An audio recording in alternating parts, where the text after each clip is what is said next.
Hello and welcome to UPSC Gyan. तो आज बात करेंगे न्यू एजुकेशन पॉलिसी 2020। अब इसे क्यों बात करेंगे?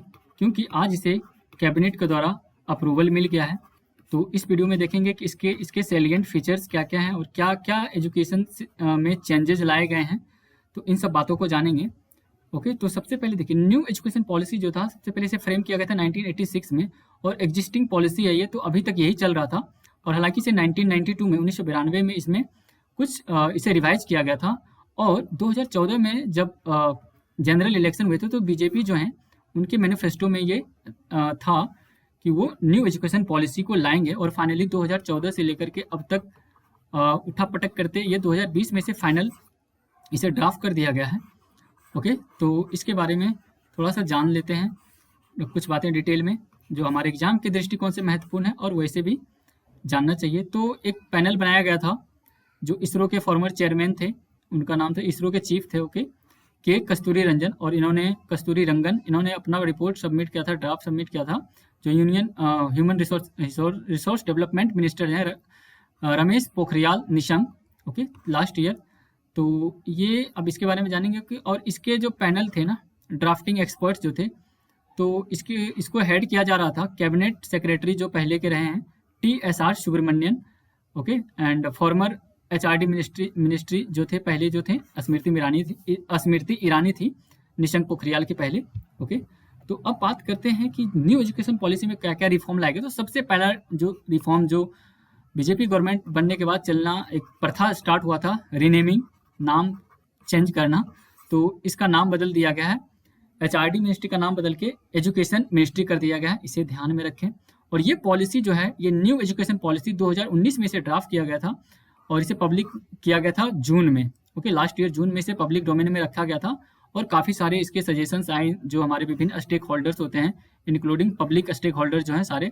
तो 31 जुलाई 2019 तक बहुत सारे रिकमेंडेशंस आए और इसमें कुछ कहते हैं ना कि ये जो ड्राफ्ट था कुछ स्टिफ फेस किया ना अपोजिशन के द्वारा, और जिसमें कि 3 लैंग्वेज फार्मूला एक था एंड 4 ईयर बीएड प्रोग्राम, इन सब पे थोड़ा सा इनको कुछ फेस करने पड़े, मतलब इसका विरोध हुआ। और फिर इसमें था कि बोर्ड एग्जामिनेशन क्लास 5 और 8 के लिए बोर्ड एग्जामिनेशन किए जाएंगे और अन्य के बीच में भी। एंड तो फाइनली क्या हुआ कि इन्होंने कुछ बहुत सारे इस ड्राफ्ट में चेंजेस लाए।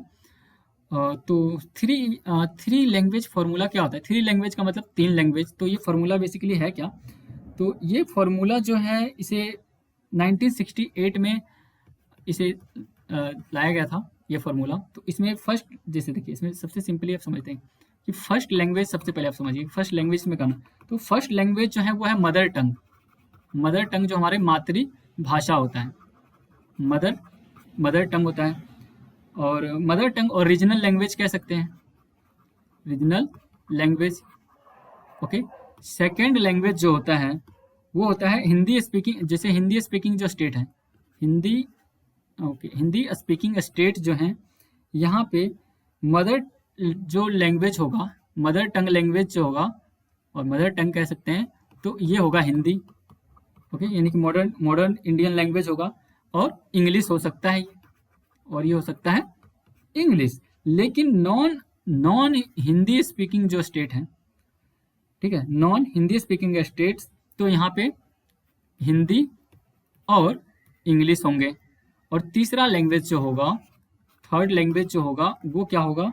थर्ड लैंग्वेज जो, अब थर्ड लैंग्वेज जैसे हिंदी स्पीकिंग स्टेट है, HSS में लिख रहा हूँ हिंदी स्पीकिंग स्टेट्स जो हैं, यहाँ पे इंग्लिश होगा, ठीक है, इंग्लिश एंड या फिर इंग्लिश और कोई मॉडर्न लैंग्वेज, ठीक है, कोई भी मॉडर्न लैंग्वेज, ओके।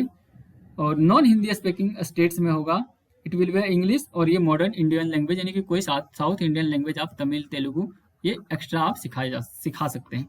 तो बेसिकली ये है 3 लैंग्वेज फार्मूला ये था, ओके। तो चलते हैं आगे, इसमें और भी देखते हैं। तो इसमें जो नेशनल NTA बनाया गया था, पता है आपको, नेशनल टेस्टिंग एजेंसी, तो ये ऑफर करेगी common exam for entering college में एडमिशन के लिए कॉमन एग्जाम होगा, हालांकि ये मैंडेटरी नहीं होगा। एंड जो टीचर्स हैं उनको न्यू असेसमेंट सिस्टम के लिए 2023 तक इनको प्रिपेयर किए जाएंगे।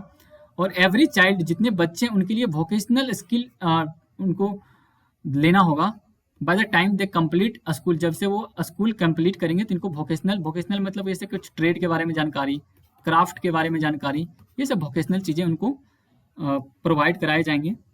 एंड अब बात इसमें एक फोकस ये किया गया कि स्कूल एजुकेशन में क्या रिफॉर्म लाए जाएंगे। तो स्कूल एजुकेशन में आया हुआ है ये सबसे पहले से universalization of early childhood. Early childhood care education has been included in NCERT will develop a curriculum. तो एनसीईआरटी जो है ये करिकुलम डेवलप करेंगे यूनिवर्सलाइजेशन के लिए। जो भी मतलब शिक्षा का कुछ पॉलिसी होंगे, करिकुलम होंगे, वो चाइल्डहुड एजुकेशन के लिए, तो उनको यूनिवर्सलाइज किया जाएगा, मतलब कि वो सबके लिए होगा। And there will be a national mission on foundational literacy and numeracy. तो एक नेशनल एक मिशन बना दिया गया है फाउंडेशनल लिटरेसी जो होता है, यानी कि जो संघीय साक्षरता और इस तरह की चीज़ें जो हैं उसके लिए। तो ये भी एक बहुत अच्छा स्टेप है जो जो हमारे एजुकेशन को आगे लेके जा सकता है, एक अलग लेवल पे लेके जा सकता है। ओके, तो मतलब ओके, तो फाउंडेशनल लिटरेसी यानी कि संख्यात्मक साक्षरता और सांख्यिकी, इस तरह से संख्यात्मक चीज़ों को प्रमोट किया जाएगा। एंड एक इसमें फिर नेक्स्ट है subject introduction and exploration will be in middle school. मतलब कोई भी सब्जेक्ट को इंट्रोड्यूस किया जाएगा, उसका इंट्रोडक्शन, और उसको एक्सप्लोर कैसे करेंगे, उसको कैसे आगे बढ़ाएंगे, इन चीज़ों को मिडिल स्कूल के लेवल में लाया जाएगा। कोडिंग सिखाई जाएगी फ्रॉम क्लास 6 से, 6 के बच्चों को कोडिंग सिखाई जाएगी। कोडिंग पता है कंप्यूटर साइंस में होती है कोडिंग। ओके, तो ये है। And there will be no rigid separation between arts and science. Art और साइंस के जो सब्जेक्ट होते हैं उसमें कोई भी कठोर सेपरेशन, अलगाव नहीं होगा। And curricular and extra curricular, okay, इन दोनों के बीच में भी। And all subjects like music will be taught, यानी कि म्यूजिक भी उनके सिखाए जाएंगे। और कस्तूरबा गांधी बालिका विद्यालय जो हैं इसको एक्सटेंड किया जाएगा क्लास 12वीं तक। तो ये भी महत्वपूर्ण फैक्ट है। एंड साथ ही साथ वोकेशनल इंटीग्रेशन होगा क्लास 6 के बाद, फ्रॉम क्लास 6 से वोकेशनल इंटीग्रेशन, और इंटर्नशिप भी इनमें इंक्लूड किया गया है जो बच्चे कर सकते हैं। और ये 10 डेज के लिए होगा, जो कि लोकल क्राफ्ट एंड ट्रेड्स में कर सकते हैं। जिससे एग्जांपल में ये दिया गया कि student can work at a local laundry में वो काम कर सकते हैं। तो ये भी काफ़ी अच्छा इनिशिएटिव है। और साथ ही साथ इसमें जो बोर्ड एग्जाम्स हैं, तो इसका प्लान है कि वो इम्पोर्टेंस ऑफ बोर्ड एग्जाम्स हैं जो उसको रिड्यूस कर दिया जाएगा, कम कर दिया जाएगा। और साथ ही साथ बोर्ड एग्जाम्स जो होते हैं to be split into 2 part. ये है कि अब उनको 2 पार्ट में कर दिए जाएंगे। पहला ऑब्जेक्टिव और दूसरा है डिस्क्रिप्टिव। ऑब्जेक्टिव में क्या होगा कि एमसीक्यू बेस्ड होंगे, और डिस्क्रिप्टिव में क्या होगा, रिटेन होगा, आपका लिखित परीक्षा होगा इसमें। ठीक है, तो ये कुछ नए चेंजेस हैं। साथ ही साथ रिपोर्ट कार्ड जो बन के आते हैं वो तो इंक्लूड टीचर तो करेंगे ही, साथ ही साथ सेल्फ असेसमेंट होगा। सेल्फ असेसमेंट क्या होगा कि अगर आप स्टूडेंट हैं तो आप उसका असेसमेंट खुद करेंगे आपने अपने रिपोर्ट कार्ड का। ओके, अब नेक्स्ट बात करते हैं, सबसे महत्वपूर्ण चीज़ है एक्सपेंडिचर। एक्सपेंडिचर पे इसलिए थोड़ा सा इंडिया में कुछ लोग इसका मजाक उड़ाते हैं, और ये होता भी है कि हम खर्च बहुत कम करते हैं एजुकेशन पे, रिसर्च एंड डेवलपमेंट पे। तो ये तो वही बात हुई कि बच्चा 5 साल का है फिर भी उसे 10 रुपये दे रहे हैं बाहर जाने के लिए, और 20 साल का हो गया फिर भी 10 का नोट पकड़ा रहे हैं। ओके, तो थोड़ा सा बढ़ाना पड़ता है ना। तो अब यहाँ पे क्या हुआ कि अभी करंटली 4% पूरे जीडीपी का खर्च करी थी सरकार, लेकिन इस पॉलिसी में ये कहा गया है कि इस पे 6% पे विचार करेगी।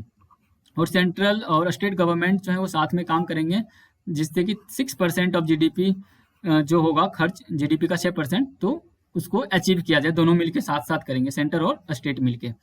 एंड यहाँ पे ये फोकस किया जा रहा है कि टेक्नोलॉजी को काफ़ी ज़्यादा यूज किया जाएगा, ताकि जो हर एक बच्चे जो हैं उनको बोर्ड पे लाया जाए। And technology will be use in education planning, teaching, learning, assessment, administration, management और रेगुलेशन। इन सारे कार्यों में टेक्नोलॉजी का इस्तेमाल किए जाएंगे। ओके, तो ये हो गया। एंड बहुत बार ये देखा जाता है कि जो साइंटिफिक इंस्टीट्यूशंस हैं वो इंग्लिश की तरफ ज़्यादा वो उनका टिल्ट होता है, वो उधर उनका टेंडिंग वो ज़्यादा करते हैं, उसके तरफ ज़्यादा झुकाव होता है। ठीक है, तो many times scientific institution tend to focus on English और Hindi, but we will now develop E courses in regional language. Is very important fact है ये कि अब सिर्फ हिंदी इंग्लिश अगर रीजनल लैंग्वेज है तो उस पर फोकस किया जाएगा। अगर तेलुगु भाषी क्षेत्र में तेलुगु, और अगर तो इस तरह के जो रीजनल लैंग्वेज होते हैं तो उसमें ई कोर्स डेवलप किया जाएगा। ओके, और अब ये हो गया एक्सपेंडिचर की बात। और बात करते हैं अब सैलिएंट फीचर्स। तो इसके जो कुछ विशेष इसके फीचर्स हैं उससे देखते हैं। तो यहाँ पे ये कहा गया there will be multiple entry and exit system.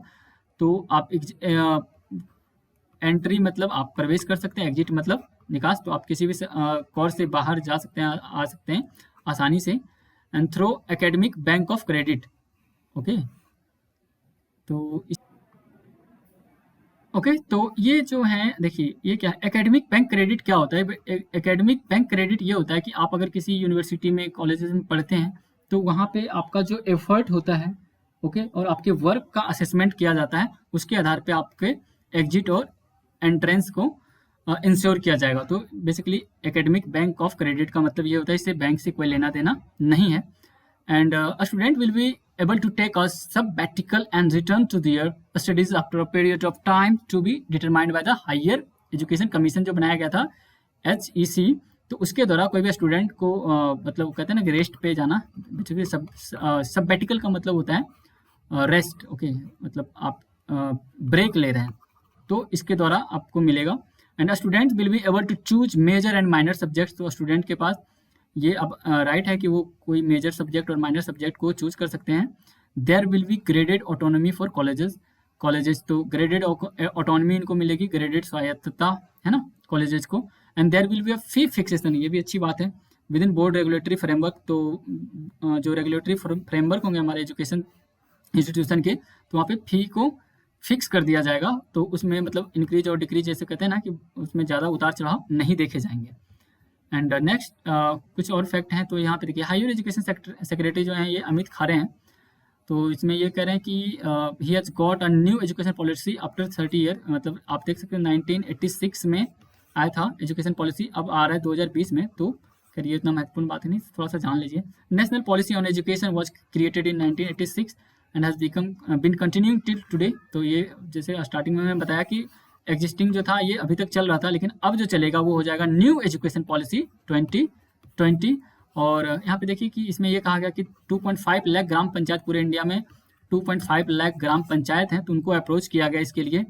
And साथ में कहते हैं there was a wide consultation not only with the state government and academia but also the common people. तो इसमें कॉमन पीपल के भी सजेशंस लिए गए हैं। तो ये कुछ था न्यू एजुकेशन पॉलिसी 2020 के बारे में।